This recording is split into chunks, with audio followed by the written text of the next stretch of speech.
Hi guys, so we got a CRF300 rally in the workshop today, just to give you a quick rundown on how to fit the B&B rally bash plate. As you can see, we've already removed the front fairing and the belly pan just to save a bit of time. That's pretty much it. 5mm Allen keys, and that should be all you need to get started. Okay, so you'll notice the slotted holes in the rear.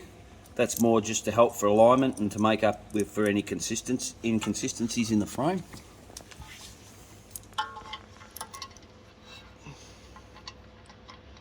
Just get them started.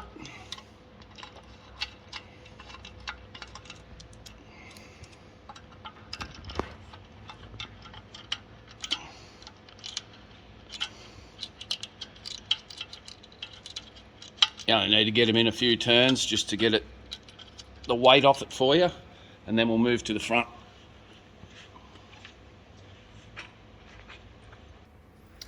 You'll notice that we've got high density foam on the bash plate. That just protects the frame a bit and makes it nice and snug. The only drawback is you got to compress the foam a little bit to get the bolt started, but that way the bash plate stays nice and tight over the life of the bike. I've got a little work light up there because my eyes aren't that good and it's awfully dark in here. But anyway, so you put a bit of upward pressure on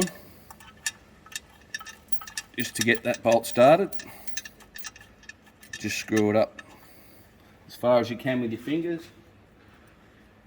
Get the other one, come around this side, bit of upward pressure again.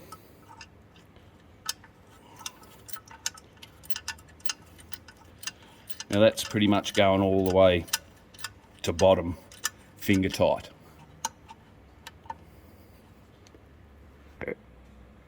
So once you've got those ones done up, probably your ball end Allen key or a short Allen key is your friend. Just keep a bit of upward pressure on there. Just seat them lightly. Then move to the back.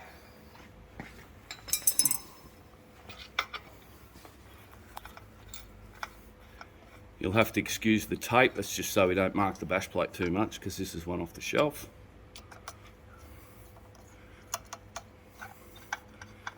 You can do them up tight now, but we won't because we don't want to mark it too much. Okay, the next thing you do is remove your work light.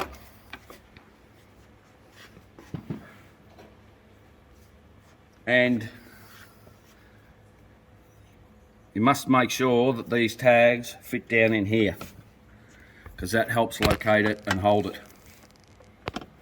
Can be a little bit fiddly, but pretty much sit in there like that. Make sure the clips are on the inside, and that just sits there like that. That looks pretty good. Okay, so we've made sure that front fairing's sitting in, and now this is quite rigid plastic on these bikes, but it's still got quite a bit of flex. And when you pull it all apart, stuff does pop and move. Now it looks like these holes won't line up, but there's a lot of flex there, and you can just hold it tight with your fingers and get that done up. And then go around and you do the same on the other side. If you're having a real problem, sometimes you can loosen some of these other ones just to get a bit more, but generally with just some hand manipulation here and a bit of flex, you'll get it to go on. And that is really about all there is to it on this one. Cheers. I also wanted to add, there's a lower fairing mount bolt here, but once it's all locked into place and locked into the bash plate, it really doesn't need it. It's solid, it won't come loose, it won't go anywhere. So just wanted to let you know why there's no access to that. Just as a side note, here's one that's come off a bike that's done some fairly serious work. You can see a few marks in the plastic here and there, but overall it's holding up very well. This bike's probably done 5,000 or 6,000 kilometres. of some serious off-road work. As you can see, he's broken the plastic. That's been plastic welded. It's all pretty beaten up around here, but this has done its job, because I can guarantee you that plastic thing would be out in the bush somewhere if he'd left it on.